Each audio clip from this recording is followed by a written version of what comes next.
kasi nagchat-chat eh. Kaya gulo yung ano ko. Magulo yung video ko. Maraming yung GC namin dito sa tubig. Eh cellphone ko pa naman eh ano to, tika-tika. Wala na pumayat sa cellphone idol simula nung nanakaw yung cellphone ko eh.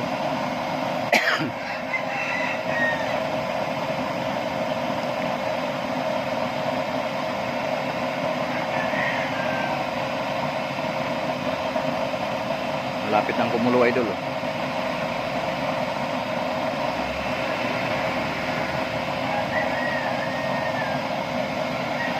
Continuous lang yung apoy niya oh.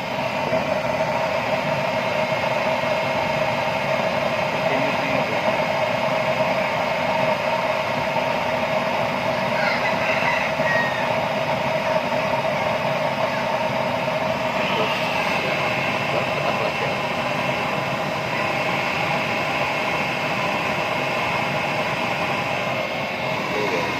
Ito namang blower niya, hindi ko alam kung masisira ito. Wala pa akong experience kung masisira.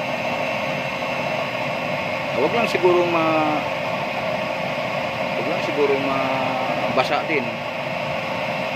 Wala masira yan. Pero wala tayong pangamba, hindi naman umiinit yan oh. Kasi hangin nga yung tinutulak niya eh.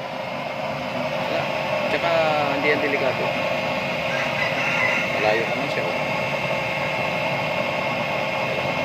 Pag ganyan ang lagay idol ha. Yung iba kasing nakikita natin sa video, yung ibang gumagawa nito nakatagilid. Nakapix kasi yun. Pinix nila yun eh.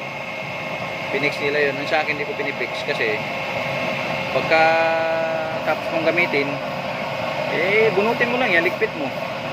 Tapos pagka nag-barbecue ka kasi pwede mong gamitin yan pang blower.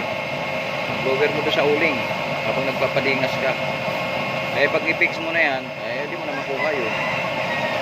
Mamaya naiwan mo to sa labas eh. Ang kukunin niyan yung blower. Kasi ang daming paggagamitan yan eh. Bagay, pag ninakaw talaga, ay kasama na yung kalan na yan. Eh, alam nila yung kalan na yan, nag-viral yan eh. So, mas maganda yung dibunot lang. Ano bang masama doon kung dibunot mo, i-fix mo, wala namang problema yan. Wala naman din lumalabas sa hangin. Wala namang lumalabas sa hangin. Ito, pag higop po. Higop siya rito. Medyo pakulo na ito. Dati, tinatayman. Ngayon, nakalimutan natin tayman. 10 minutes lang to pag, ano eh. Tutuhan mo talaga. Ang dami kasing tubig natin nilagay. Oh.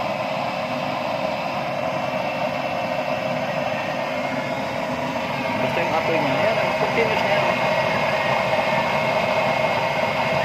Maghapon na yan. Tapos ganyan lang ang magiging performance niya. Patak lang lang, patak.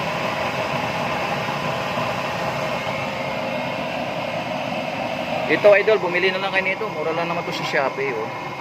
Megit sandaan lang. Ay di. Ito megit sandaan itong bili ko nito eh. Ito, may binta. Oh, so nasa 200 lang mahigit. Kasi akala ko nung binili ko to kasama na to, hindi pa pala. Ito lang pala yun. Kaya bumili na naman ako nito. Eh marami laman yan oh. Pangsindi lang naman, hindi matagal naman maubos yan. Mas maganda yan para mas mabilis yan kaysa yung lighter na ordinary lighter. At saka gamitin ko rin yan pagka nagbaluktot ako ng PVC. Magagamit ko rin yan.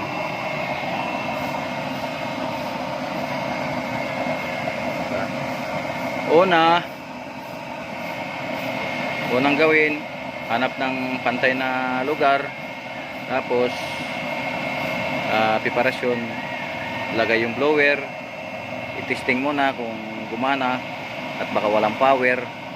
Pagkatapos buksan to. Okay, sinabi ko na bubuksan to. Palalabasin yung langis dito, papunta dun sa chamber. So kung makita mo na doon na pumalibot na yung langis doon sa flooring ng tubo, pinaka chamber niya, i-off mo na to. Off. Pagka off, lagyan mo na ng tissue. tissue. Kung walang tissue talaga, karton. Yung dami-damihan mo. Yan, pakulo na idol. Oh. Dami-damihan mo yung karton. Tapos pagka nilagay mo na karton, sindihan mo na. Ito. Ngayon kung wala talaga nito, lighter, tsagaan mo lang talaga. Sisi naman yan. Padingasin mo muna yung karton, siguro mga hanggang mga 3 minutes. Ang dingas karton. Uminit na kasi yung pagka uminit yung burner, kailangan kasi uminit yung burner. Para bang kusinilya. Kailangan uminit mo na yung burner. Tapos pagka umapoy-apoy na siya, buksan mo na to. Buksan mo na to unti-unti. Supply mo na siya ng hangin. Pagka may hangin na yun, medyo magliab-liab na yun eh. Liab. Magano-ano yung apoy. Para mag-alboroto. Medyo linis-linisin mo siya. Galaw-galawin mo siya para yung mga butas matapsikan nung ano. Baga maanohan ng langis. May mga butas kasi yan eh. Hanggang unti-unti nang ano yun. Unti-unti nang lalakas yung apoy. Tapos pag lumakas yung apoy, ayun na. Dire-diretso na yun. Tapos tulad ng sinabi ko nga, habang may stock pa yon, wag muna kayo mag-supply nito.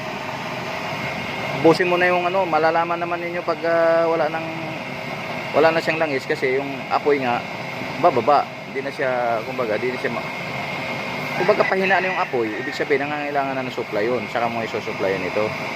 Malalaman mo naman eh. Malalaman mo kung mamamatay siya o hindi eh. Kasi ang buhay nga niya, itong langis. So pagka talagang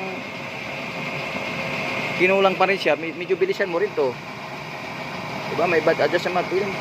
Bilisan ng konti. Kung talaga nangailangan pa siya. Katulad kasi nito, nakaboilo na yan. Oh, kaya, oh, diba? Patak lang yan. Oh. Patak. Kita mo naman yung apoy. Ang ganda.